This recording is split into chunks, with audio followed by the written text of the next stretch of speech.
नमस्कार, तुम्ही पाहताय न्यूज 18 लोकमत। मुलुक महाराष्ट्राला आता सुरुवात करूया।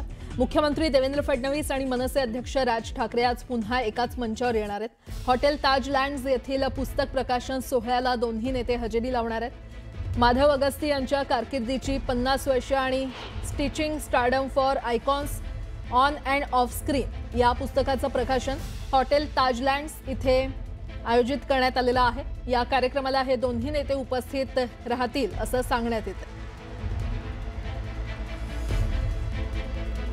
पुस्तकाच्या प्रकाशन सोहळ्याला दोन्ही नेते एकाच मंचावर येणार असल्याचं कळतंय। राज ठाकरे आणि मुख्यमंत्री देवेंद्र फडणवीस एकाच मंचावर येणार आहेत, एकाच कार्यक्रमाला ते उपस्थिती लावणार आहेत। अधिक माहिती देत आहेत आमच्या प्रतिनिधी प्रणाली कापसे आपल्यासोबत जोडल्या गेलेल्या आहेत। प्रणाली,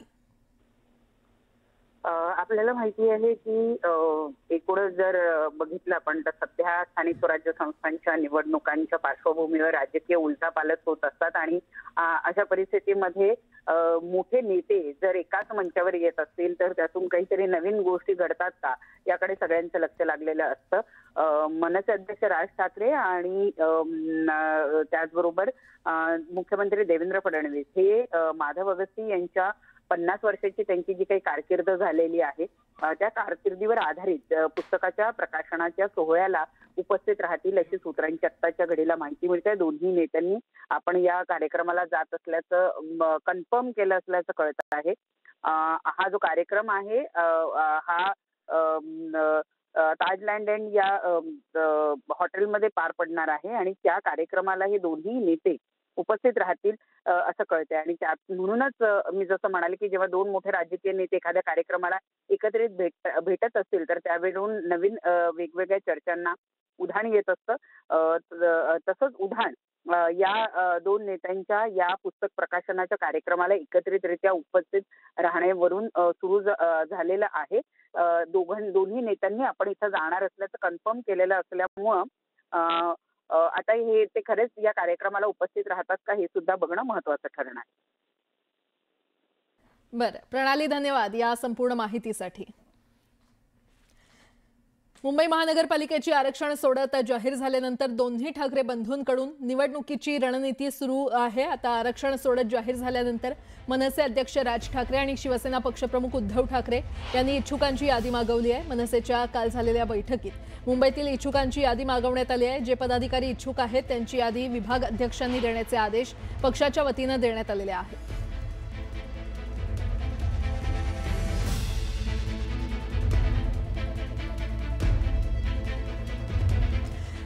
एक मोठी बातमी, शिवसेना उबाठा आणि मनसे एकत्र लढणार असल्याचं कळतंय। माहीम विधानसभा क्षेत्र हे युतीचं प्रमुख केंद्र ठरणार आहे।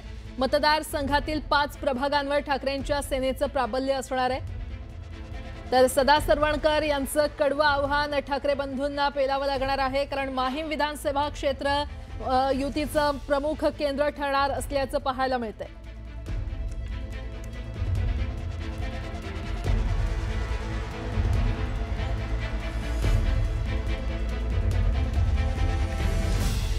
शरद पवार यांच्या राष्ट्रवादी काँग्रेस पक्षाला मोठा दिलासा मिळालाय। शरद पवारांच्या पक्षाला देण्यात आलेलं पिपाणी पक्षाला खरं तर देण्यात आलेलं पिपाणी हे चिन्ह गोठवण्याची मागणी शरद पवारांच्या राष्ट्रवादीकडून करण्यात येत होती। अखेर निवडणूक आयोगानं ही मागणी मान्य करत स्थानिक स्वराज्य संस्थांच्या निवडणुकीत पिपाणी हे चिन्ह वगळलेलं आहे। पिपाणी या चिन्हाला निवडणूक चिन्हाच्या यादीमध्ये तुतारी नाव होतं। या नामसाधर्म्यामुळे शरद पवार गटाला मिळणारी मतं अपक्ष उमेदवारांना मिळाल्याचा दावा राष्ट्रवादी शरद पवार पक्षाकडून करण्यात आला होता।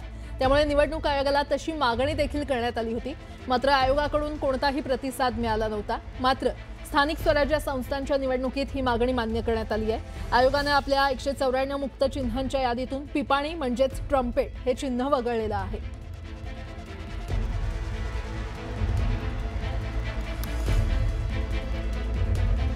तर पिपाणी चिन्ह गोठवण्याची मागणी अखेर मान्य झालेली आहे आणि त्यामुळे शरद पवार यांच्या राष्ट्रवादीला हा मोठा दिलासा मिळालाय। पिपाणी चिन्ह गोठवण्याची मागणी अखेर मान्य करण्यात आलेली आहे।